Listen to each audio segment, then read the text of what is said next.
নমস্কার বন্ধুরা, কেমন আছো তোমরা সবাই? আশা করি খুব ভালো আছো। আমিও অনেক ভালো আছি। তো আজকে হচ্ছে শনিবার 20 তারিখ। তো তোমরা জানো সবাই আজকে মহালয়া, মানে আজকে রাতে ভোরে মহালয়া হবে, কালকে 21 তারিখে।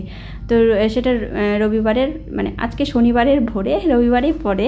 তো যাই হোক, আজকে হচ্ছে অমাবস্যাও লাগবে।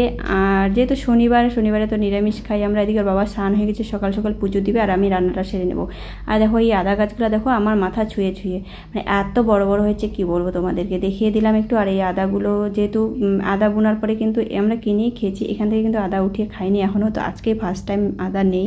আর নিরামিষ ডাল করবো, ডালের মধ্যে একটু মাসকলাই না, মুগ ডালের মধ্যে একটু আদা ফোড়ন দিলে বেশ মানে ভালো লাগে না আর কি। তো ভাবলাম যে কেননা আদাগুলো হয়েছে একটু উঠিয়ে দেখি কীরকম হয়েছে। তো তার জন্য উঠাতে চলে আসছি। আর ওই যে বললাম আজকেই ফার্স্ট টাইম, কিন্তু আদা আমি আর আগে উঠাইনি এখানে। আর গত বছর কিন্তু বস্তায় আদা বুনি আমি দেখেছি, বেশ সুন্দর আদা, মানে 2-3টা গাছের মধ্যে অনেকগুলো আদা হয়েছিল, অনেক দিন ধরে খেয়েছি। আর আজকে দেখো আমার যতটুকুনি প্রয়োজন, তো খুঁড়ে মানে দেখলাম মাটিটা আমি ওখানে হালকা করে, বেশ অনেক বড় বড় চাপ হয়েছে সত্যি। এর আগে শুনেছি যে বস্তায় আদা বুনলে নাকি ভালো হয়। তো গত বছরে আমি ট্রাই করে দেখছিলাম, একটা বস্তায় দেখেছি তোমরা আমার আগের ভিডিওতে। তো এবার কিন্তু একটু বেশি করে বুনছি, তো দেখলাম তো মোটামুটি ভালোই আদা হয়েছে। আর এবার ইচ্ছা আছে যে আরও বেশি করে আদা বুনবো, কারণ মাটির থেকে না, যেহেতু আমাদের উঠোনে চারপাশে জল বাজে, তো বস্তাতে বেশ ভালো, কিন্তু বস্তার গোড়ায় কিন্তু অনেক সময় জল লাগে, কিন্তু তবু কিন্তু কিছুই হয়নি, বেশ ভালোই আছে। তো এদিকে আদা নিয়ে আসলাম, এদিকে সমস্ত আশেপাশে কাজগুলো সেরে নিয়েছি আমি, রান্না বসাবো ঝটপট করে। এদিকে মাকেও একটু দর্শন করে দিলাম। আর রাতের বাবা এদিকে মানে পুজো দিয়ে কিন্তু ওরও কিন্তু পুজো দেওয়া হয়ে গেছে, বাসন টাসনও উঠিয়ে নিল। আর এই দেখো লক্ষ্মী পুজোর জন্য ভাবছি নাড়ু বানাবো, নারিকেলের নাড়ু। তার জন্য কিন্তু নারিকেল পাড়াতে হবে। তোর বাবার সঙ্গে আমি মানে কথা বলছিলাম যে নারিকেলগুলো পাকতেছে না কেন, কারণ দেখতে কাঁচা কিন্তু অনেকটাই বাড়তি হয়ে গেছে।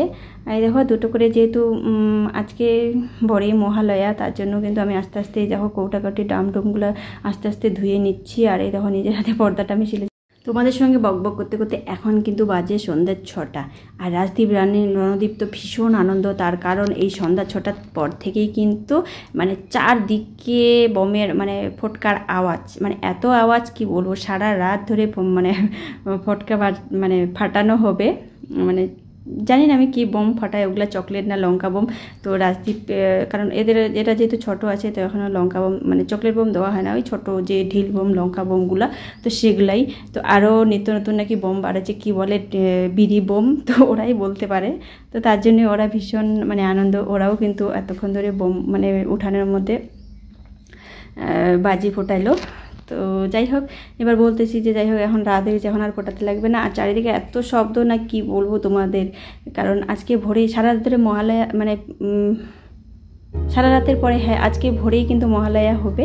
তো এদিকে দেখো আমি রান্না বসিয়ে দিচ্ছি। আজকে রান্না বলতে ওই আর কি ডাল আর আলু সিদ্ধ করবো, নাহলে আলু ভাজা করবো, দুটোর একটা। ডাল করবো, তার সাথে আলু ভাজা। সকালেও ডাল খেয়েছি, এখনও ডাল, তো মুগ ডাল করবো এই দেখো পেঁপে দিয়ে, আর আলু সিদ্ধ দেবো, নাহলে ভাজা করবো। তো দুটার একটা করবো। তো এদিকে দেখো একদম বয়মগুলো মানে বোতলগুলো খালি ছিল, তো সেগুলো তো জল ভরে নিলাম আমি সমস্ত বোতলে। সারাদিন ভরে জানো বোতলের মধ্যে জল ভরে রাখি, আর যখন আমি জল খেতে যাই বোতলের মধ্যে কিন্তু একটা জল থাকে না। তো কেমন লাগলো আমার এই ছোটো ভিডিওটা? টাটা সবাইকে।